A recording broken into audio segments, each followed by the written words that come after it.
Halo, selamat pagi semuanya. Nah, hari ini kita akan lanjut materi yang kemarin yang sudah teacher jelaskan.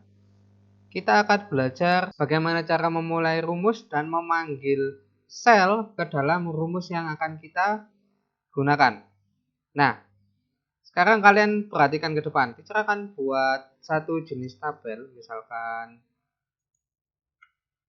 nama, kemudian harga. Teacher akan buat tabel daftar bahan makanan. Pertama adalah beras, kemudian gula, kemudian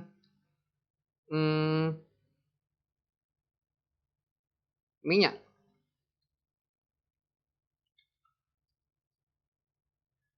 Untuk beras harganya adalah 10.000 per kilo.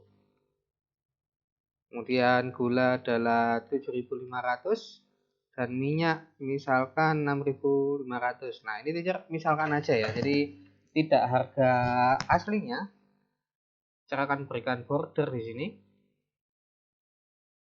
Ada nama barangnya, kemudian harganya. Kalau kalian perhatikan, untuk harga ini akan menjadi nilai integer karena ini adalah angka.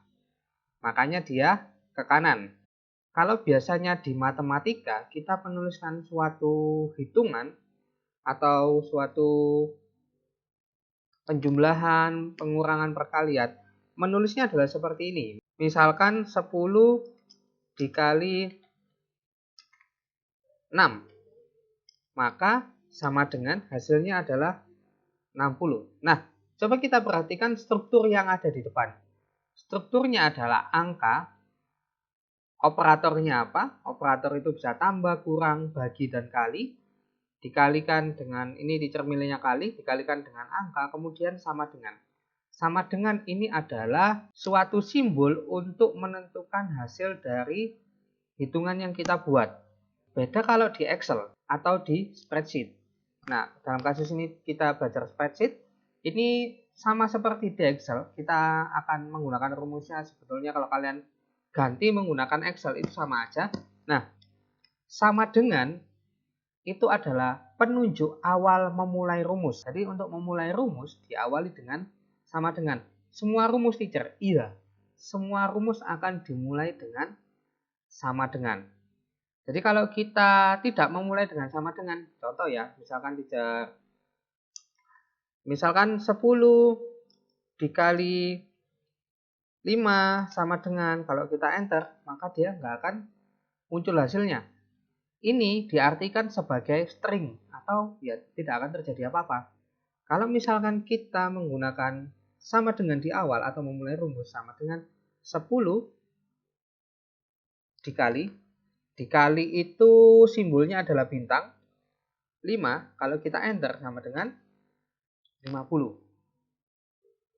Oke, sampai sini kalau belum jelas kalian bisa memundurkan sedikit penjelasan yang teacher berikan. Jadi semua rumus akan diawali dengan sama dengan. Rumus pertama di statistik yang akan kita pelajari adalah sum. Sum yang artinya adalah menjumlahkan. Oke ya. Yang pertama, kita akan belajar tentang sum. Kemudian yang lainnya adalah kita akan belajar tentang average. Artinya adalah, mungkin kalau diartikan bahasa Indonesia adalah rata-rata. Rata-rata. Rata-rata itu apa teacher? Nanti teacher akan juga jelaskan. Kemudian min ini adalah nilai terkecil dan 4 adalah max adalah nilai terbesar. Sum adalah untuk menjumlahkan atau mentotal semuanya. Average adalah rata-rata. Rata-rata itu artinya jumlah dari hitungan kalian. Misalkan ada 10, kemudian kalian bagi dengan banyak datanya atau banyak itemnya. Ya. Untuk min itu berarti mencari nilai terkecil, max untuk mencari nilai terbesar. Oke ya, kita akan coba langsung pindah ke spreadsheet-nya. Nah, kita akan buat satu tabel dulu. Jumlah jumlah, terus di sini adalah apa tadi? Rata-rata. Kemudian ini ada nilai terkecil dan nilai terbesar. Ya, kita buat tabelnya dulu. Nah, kita sudah buat jumlah, rata-rata, nilai terkecil, dan nilai terbesar. Nah, kita belajar tentang struktur dari sebuah rumus. Ini tidak bisa sembarangan. Misalkan contoh, teacher akan buat di sini dulu. Misalkan kita belajar yang pertama, yaitu tentang sum atau menjumlahkan. Kita buat sama dengan dulu. Sekali lagi, untuk memulai rumus diawali dengan sama dengan. Yang pertama adalah sum. Oke ya. Kalau kita klik sum-nya, nah, maka akan muncul keterangannya nih, sum, kita lihat value 1, koma atau value 2 dan seterusnya. Jadi kita bisa banyak menjumlahkan selnya. Nah, kalau kita lihat strukturnya, sum adalah value 1, value 2 dan seterusnya. Nah, kita langsung lihat ke bawah. Value 1 itu artinya adalah the first number or range. Jadi range. Kalau kita ngomongin range itu adalah banyaknya, ya, yang kita add secara bersamaan, yang kita tambahkan bersamaan. Itu maksudnya seperti apa, teacher? Nah, contohnya seperti ini. Ya, contohnya seperti ini. Kita akan langsung buat di yang jumlahnya, yaitu adalah sum, sama dengan kita mulai dari awal, sama dengan sum.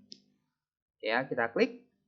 Nah, yang pertama adalah, kalau di contohnya ini adalah A2 sampai A100. Catatan lagi, kalau kita ngomongin sampai, misalkan di matematika ada tulisan 1 sampai 100. Kalau di matematika tulisannya adalah seperti ini. 1 sampai 100. Artinya strip ini adalah sampai, bukan kurang. Kita ngomongin suatu range. Tapi kalau di Excel atau di spreadsheet itu kita ngomong sampai itu adalah 1.2 100. Loh, teacher itu bukan bagi, bukan. Titik 2 itu adalah menandakan atau simbol dari range. Ya, adalah simbol dari range. Ya, ini perlu kalian perhatikan yang ini. Ini mungkin sering sekali banyak yang salah. Kita akan latih terus-menerus supaya kalian terbiasa dengan simbol range. Jadi, kalau kita mau menghitung total ini, nah, yang kita panggil adalah selnya. Sel berapa? Sampai sel berapa? Contoh, di harga ini teacher mau menjumlahkan harganya. Harganya dari beras sampai minyak itu dimulai dari B2. Nah, maka kalau kita ketik B2 di sini, kita memanggil selnya, secara otomatis dia akan menyeleksinya. Ya, B2 sampai, ya, sampai itu kita menggunakan ini adalah simbol sampai pada Google Sheet atau Excel. Sampai kita gunakan titik 2. Titik 2 sampai B berapa? Kita lihat minyak itu ada di B4. B4. Maka kalau kalian lihat yang terseleksi adalah hanya harganya. Terus bukan yang namanya, teacher, bukan. Karena materi yang kemarin teacher bilang kalau data string atau data teks atau tulisan itu tidak bisa dijumlahkan. Nah, setelah itu kita tutup nih, karena kita nggak butuh value 2 dan seterusnya. Kita hanya butuh value 1. Kalau ini kita tutup, maka yang terjadi adalah rumusnya akan langsung menjumlahkan secara otomatis. Loh, bagaimana kalau misalkan yang atas salah, teacher? Apakah ini perlu dihapus? Tidak perlu. Oke ya. Misalkan ini ternyata harganya berubah nih jadi 8.500. Nah, maka jumlah ini akan otomatis berubah. Karena apa? Karena yang kita panggil adalah selnya, bukan nilainya. Kalau kalian melakukan seperti ini, contoh nih, teacher akan berikan contoh yang salah nih. Contoh, sum, kemudian 1000, 8.500, 6.500, kemudian kalian tutup. Hasilnya salah dong. Kalau ini misalkan dirubah jadi 5.000, yang bawah juga nggak akan ikut berubah. Jadinya kita perlu yang namanya struktur yang benar. Jadi kalau sum ini membutuhkan apa, kalian harus menurutinya. Kalau enggak, pasti data yang kalian masukkan pastinya salah.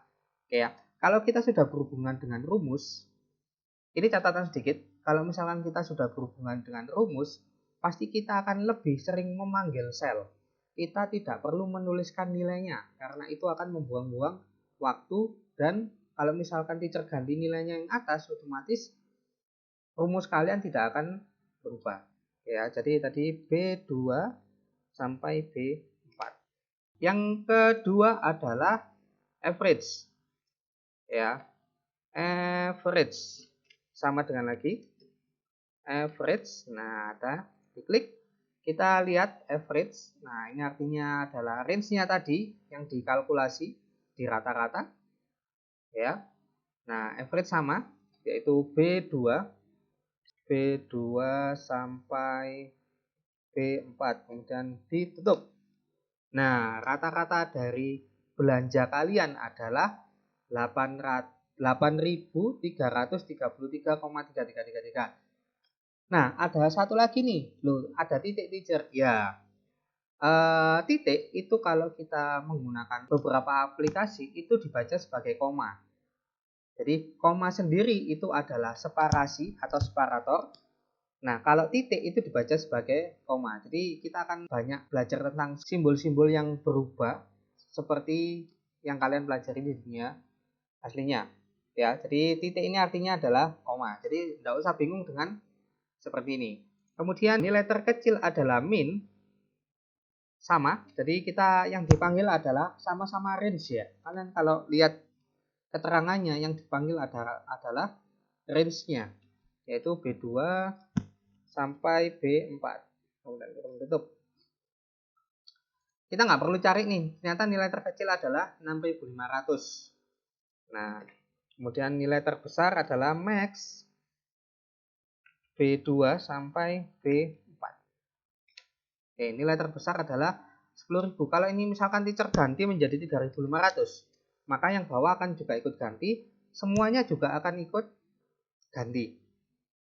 Oke? Nah, cara penggunaannya seperti itu. Jadi kita harus lebih teliti, sangat teliti. Kita memanggil selnya itu bagaimana, terus selnya itu ada di row berapa dan kolom berapa. Kita harus teliti. Kalau enggak, maka nilainya akan tidak sesuai. Kalau misalkan kalian sudah salah di atas, otomatis yang bawahnya pasti akan salah.